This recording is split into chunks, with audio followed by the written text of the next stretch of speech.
सभी का मेरे YouTube चैनल पूजा स्टोरी कॉर्नर में स्वागत है। पिछले एपिसोड में आपने देखा कि रोजी रुत को सेड्यूस करने के लिए, उसको पाने के लिए रुत के वाइन में ड्रग्स मिला देती है। रुत उससे बचने की बहुत कोशिश करता है, बचाते हुए खुद को अपनी कार में लेकर चला जाता है। अहाना तो माखन लाल को खोजने के लिए आई होती है। अपनी कार से रुत उसकी कार को हिट कर देता है।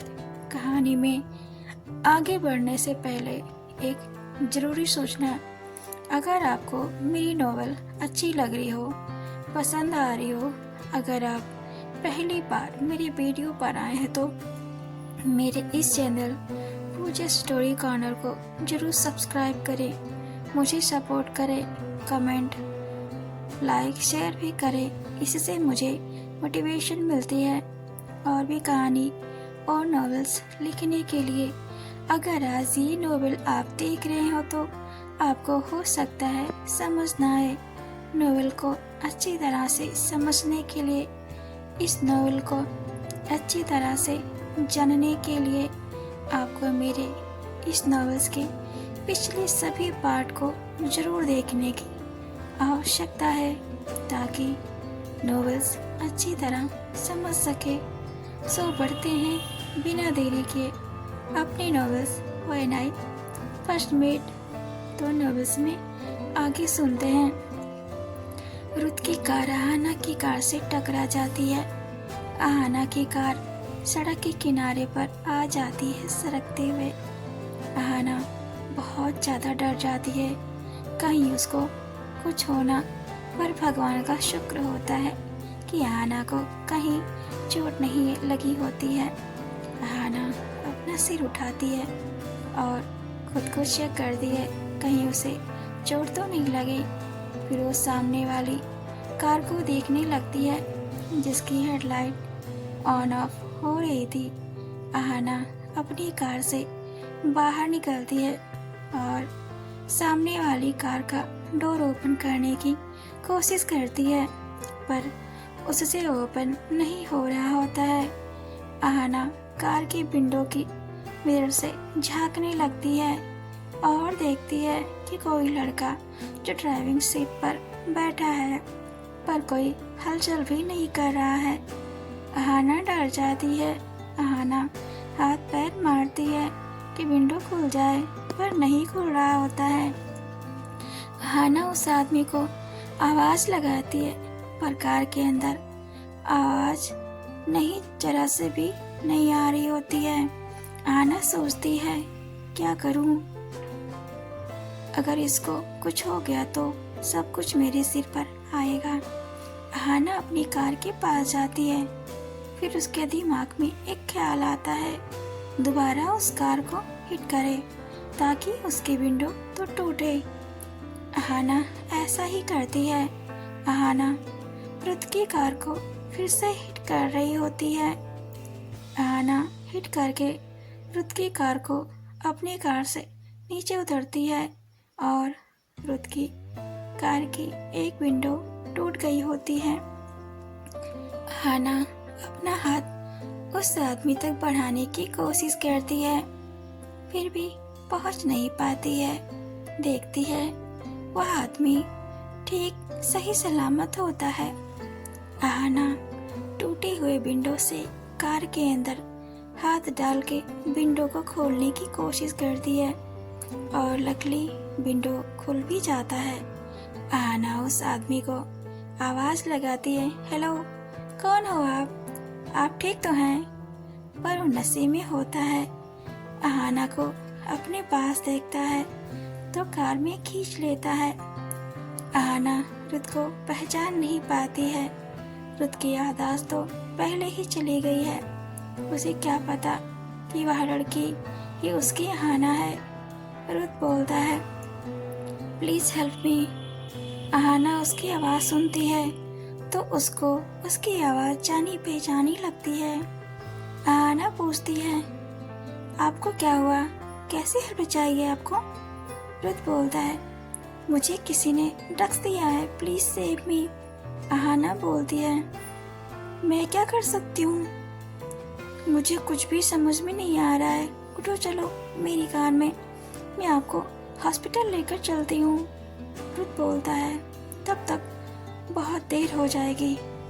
आहना जैसे ही रुत को खींचने लगती है अपनी बाहों में अपनी कार में ले जाने के लिए, रुत उसका गला पकड़ लेता है और आहना को किस करने लगता है। तब आहना को पता चलता है कि ये आदमी नशे में है, पर बोल रहा है इसको ड्रग्स दिया गया। आहना रुत को अपने पास से अलग करने की बहुत कोशिश करती है, पर रुत उसे सीट पर लिटा देता है। आहना जोर से चिल्लाने लगती है, पर रुत को कोई फर्क नहीं पड़ रहा होता है। रुत आहना के ऊपर होता है। आहना बहुत ज्यादा डर गई होती है।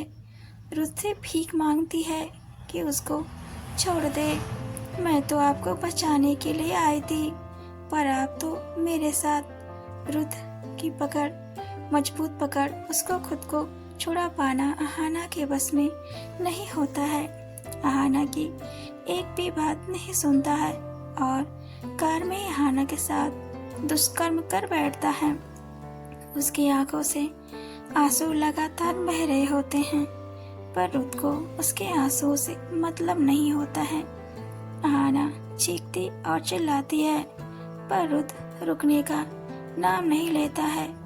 आहना बेहोश हो जाती है, पर रुत बेहोशी की हालत में भी उसको नहीं छोड़ता है। जब रुत का जी भर जाता है तब वो रिलैक्स हो जाता है और उसी कार में आहना के साथ सो जाता है। आहना की बाहों में बाहें डाल के जब वो सो रहा होता है तब उसे कुछ फ्लैशबैक याद आते हैं, जैसे रुत किसी लड़की के साथ कार में बैठा हो और उसके साथ बात कर रहा है और उस लड़की की जुल्फों की लटें अपनी उंगलियों से सुलझा रहा है। रुत का सिर तेज से दर्द करने लगता है। इन 5 सालों में उसे कई बार ऐसा अटैक आ चुका है। ये यादें उसके अतीत से जुड़ी हुई थी। रुत ने डॉक्टर को कई बार बताया कि वह क्या क्या फेस कर रहा है और फिर हालत से कभी कभी गुजरता है। उसने खुद को पहचानने की कोशिश भी की, वह कौन है, उसकी क्या हकीकत है, पर उसे कुछ भी हाथ नहीं लगा। रजनी उसे हमेशा संभाल लेती है, उसे उस बातों को भूल जाने के लिए बोलती है। रुत उन बातों को भूल जाना चाहता था। वह अब इस लाइफ में बहुत ज्यादा खुश है। अब रुत फिर से उसे यादों के जाल में फंस गया है। उधर माखनलाल रुत के घर से निकल गया होता है। उसे आज अच्छे खासे पैसे मिल गए होते हैं। माखनलाल आज बहुत ज्यादा खुश होता है कि आज फूल तो नहीं बिके, शायद इसलिए कि रजनी की माँ उन फूलों को खरीदना चाहती थी।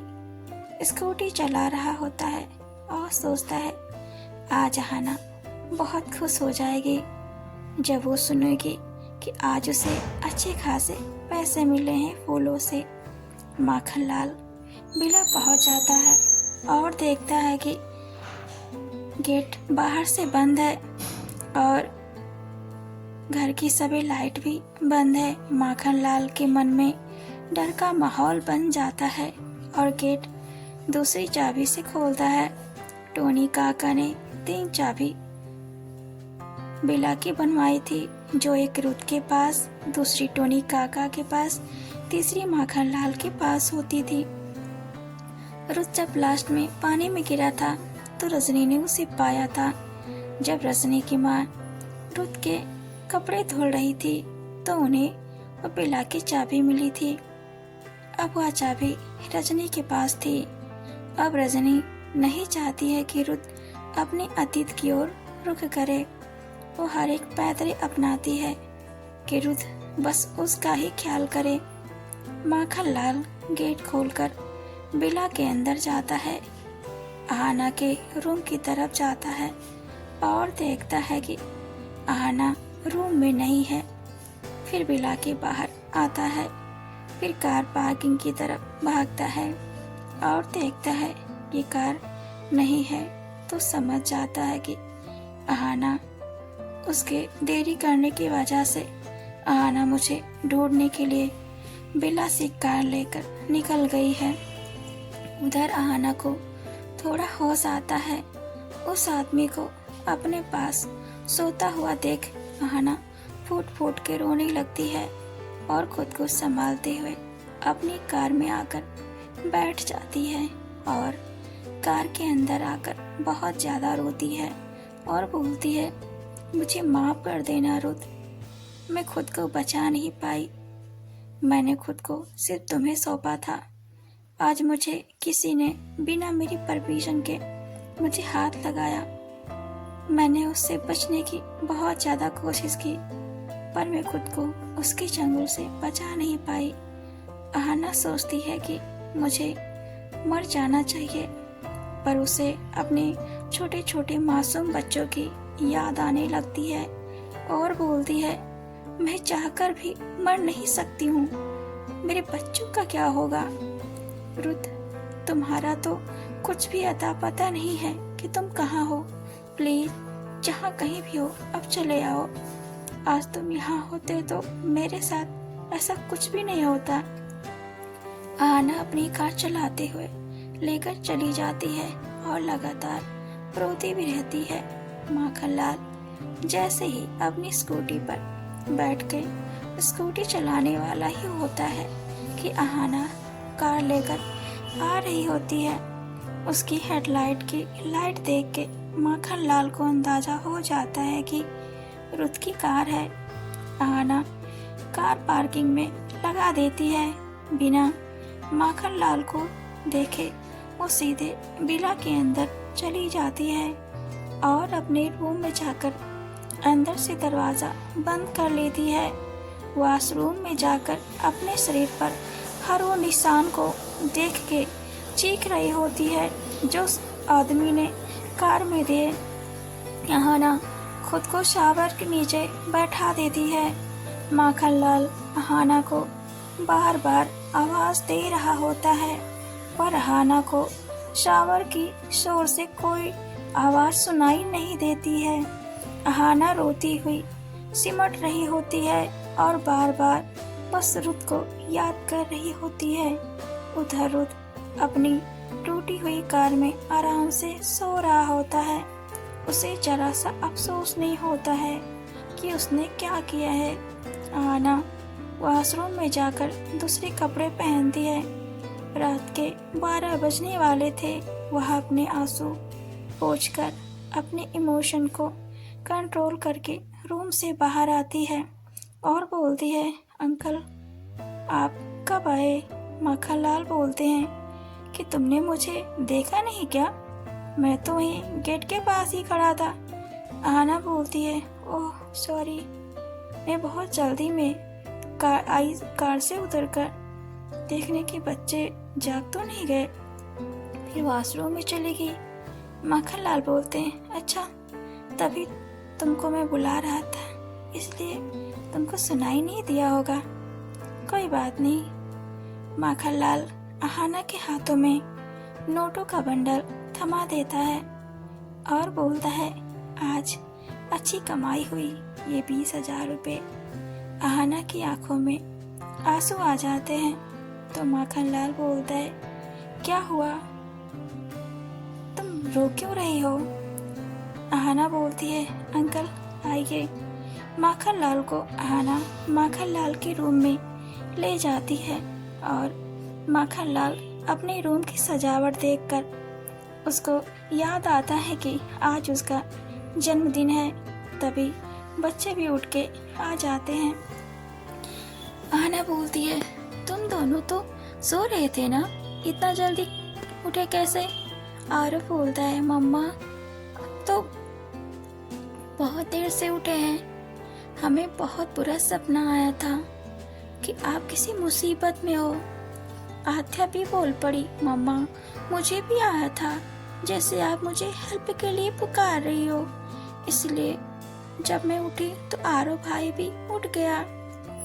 आद्या और आरो बोलते हैं अहाना का हाथ पकड़ के, मम्मा आप सच में ठीक तो है ना? अहाना बोलती है, हाँ मैं ठीक हूँ। आद्या और आरो अहाना को गले लगा लेते हैं।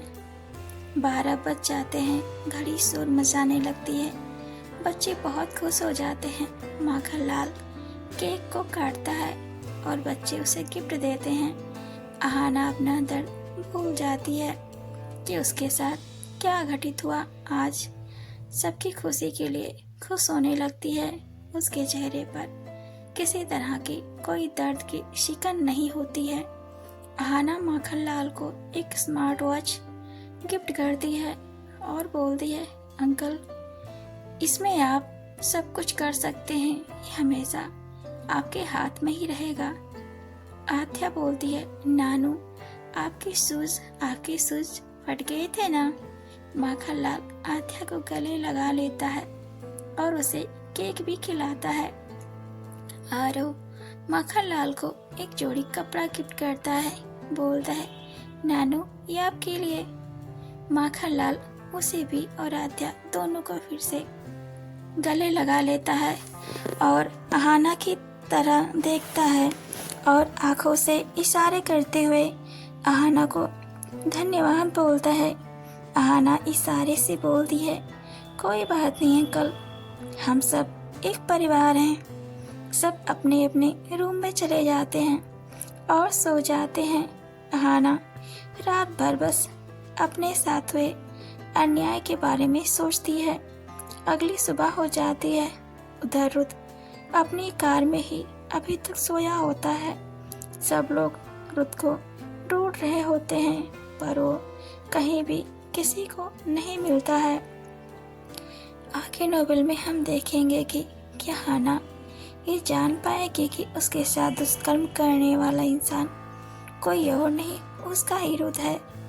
उसके दिल पर क्या बीतेगी? रजनी क्या जान पाएगी कि अहाना ही रुद्र का पहला प्यार है? गुरुजी के साथ रुद्र क्या करेगा? रुद्र को अपनी गलती का एहसास होगा कि नहीं कि उसने किसी के साथ गलत किया है? तो देखते हैं नेक्स्ट एपिसोड में। तो बने रहें पूजा स्टोरी कॉर्नर में।